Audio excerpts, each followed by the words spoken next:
It's time for Sweet Talk and Dan with comic reviews.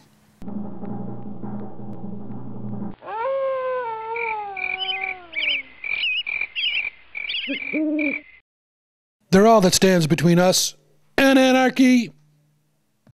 Hey kids, how you doing? Comic Book Man here. Welcome to my video outhouse. As always, the outhouse is coming to you from alternate reality, located on the intersection of 111th and Kedzie in Chicago's Mount Greenwood neighborhood. Mount Greenwood, the only neighborhood in the city of Chicago with a two-drink minimum. Yeah. And with me today is Sweet Dan Sweet, which means it's time for Sweet Talking. Where'd the two-drink minimum thing come from? Right out of my ass. Nice. I like that. We called it the beer soaked streak. We got to start doing these half We'll do the beer soaked streaks too. Do beer soaked streaks. What are we doing today? What the hell are we doing today? What are we The Sweet Great Talking? 10, number 1 of 10 by Great DC 10. Comics. The Great 10. Commies. Commies in comics. Oh, low blow. So what are the commies up to? Tell us, Dan, like we haven't talked about this before, where'd the Great 10 come from? There was a series a few years ago, Yeah. 52 weeks long. I believe it was called 52. Yes. Where a group of DC's most popular writers came up with a lot of different concepts, trying to A gay Batwoman. gay Batwoman, a Hispanic Blue Beetle, Hispanic Blue Beetle. Chinese super team, mainland China, Mainland. communist. Not Hong Kong. Not Hong Kong. No. And they did a bunch of other stuff, but mainly one of the Grant Morrison, J.G. Jones creations was the Chinese super team, the Great 10. Okay. It's taken about 3 years almost to get back to it, but they're back with a 10-issue limited series where... Well, with 3 years to work on it, It's got to be great. it's got to be great, right? No, not so much, but No! I have a couple issues with it that I personally... I take issue with Scott McDaniel's art. I'm not going to get too into that. I don't like it. I think it's too clunky and chunky. Tony Bedard wrote Exiles a while ago. I don't know what he's done a lot since then. But what he does is he takes a great concept and he's beginning to explore it. The first issue is about the accomplished perfect physician. All these Chinese superheroes have like 3-word names. The August General in Iron. Yeah. The Ghost Fox Hunter. Yeah. The Shaolin Robot. Sour. This is all stuff designed to appeal to an Anglo audience, right? Well, it's odd having a Chinese-themed book written by 2 white guys. Yeah. Please look at the early history of Black Lightning and Luke Cage. Yes. I mean, I get that. I mean, it's an Anglo-dominated medium that means that there's a certain amount of responsibility there by these guys. Tony Isabella brought a sweet Christmas. Isabella. Sweet Christmas. There's a certain responsibility by these guys to paint a accurate picture of what Chinese life should be, and to an extent, I can't honestly say that I know whether or not they do. Okay. These guys are servants of the people. Yeah. There's a lot of propaganda that gets tossed around by these characters back and forth towards each other as members of the team. There's a lot of Buddhist monk beating up. Really? Oh yeah, it's like Tiananmen Square. That video played over again with the guy with the tank and stuff. No, that's Tibet. That's Tibet. Yeah, that's the thing that's going on. I mean, that's something that's going on right now. So I'm not making light of it. Yeah. But it is in there, and these characters, these superheroes from China, do take part in that. So there's a certain amount of controversy there as far as, are these guys good guys in the eyes of the rest of the world, the rest of the DC universe, or what? And I think there's a lot there that he can explore.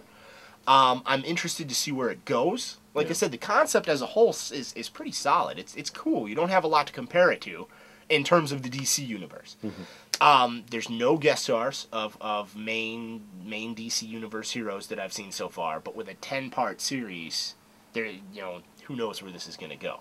Well, not just the DC universe, but I would assume any universe. I mean, I can't think of any company that's doing a book based on characters who are supposed to be representative of mainland communist China as it exists today, as opposed to your kung fu books. True.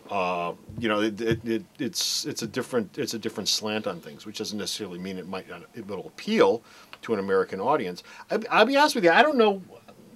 I don't know who the audience is for this book. Well, this is the second book DC's released in a short period of time that is an Asian themed super team. The last Okay. was DC Final Crisis Aftermath Dance, Okay. featuring the Super Young team out of Japan. Right. Where it's a whole bunch of younger heroes that are all Asian, and it's set in Japan, and there's so they're reaching out pretty far as the demographic goes to bring in new readers, whoever they may be, and that's cool. I'm all about that. Well, yeah, I think that's a good thing.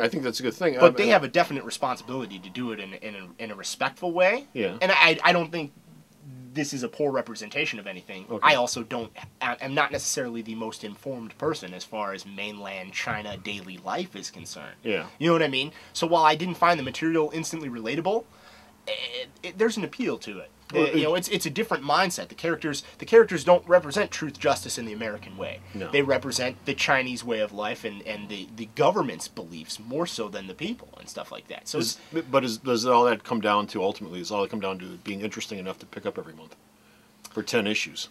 we'll see. I mean, it's the first issue. They're setting up internal conflicts with the team. They're trying to profile an individual character each issue, I'm assuming, because that's what they did here. Gave you a little origin of the accomplished perfect physician, and then set up some of his dealings with his team members and stuff like that, all while trying to build some sort of overall story, which is an internal conflict between Tibetan citizens and the Chinese government and stuff like that. So maybe the whole book is trying to establish them breaking away from that set of beliefs, or maybe an internal break in the team. I'm just speculating here. Honestly, I aside from the art, I think it's a cool book. Okay. You know what I mean? I don't care for Scotty McDaniel's art. I think it's very much similar to what you would have read in a late '90s comic with the heavy art. Heavy inking that makes characters seem very bulky and I don't know. It just didn't. It doesn't do it for me visually. But Tony Bedard takes a concept that, I mean, admittedly, Grant Morrison concepts are probably not easy to pick up the ball and run with. No. You know what I mean? So he's got a lot of. It's a juggling act. You got the be true to the original source material, be representative of a group of people who are limitedly represented in comics right now, and draw new readers to a concept that arguably 10 issues at what, $2.99? It's kind of a commitment somebody's got to make there. You know what I mean? So I think it's cool. I'd like to see the team last in the DC universe. It sets up interesting playoffs with other characters, you know, with Green Arrow being an ultra-liberal and then Superman being representative of American belief structure and stuff like that. I think it sets up interesting things you haven't seen done. But like I said, it's important that they do it in a respectful way. And like you said, 52 was a big part of trying to make DC more of a melting pot. Similar to what Marvel may be, I guess would be the most easiest way to compare it. Marvel always had a lot more characters of different backgrounds and gender affiliations and sexual orientation. So, I mean, DC's branching out. They're trying to do something. So we'll see what happens. Okay.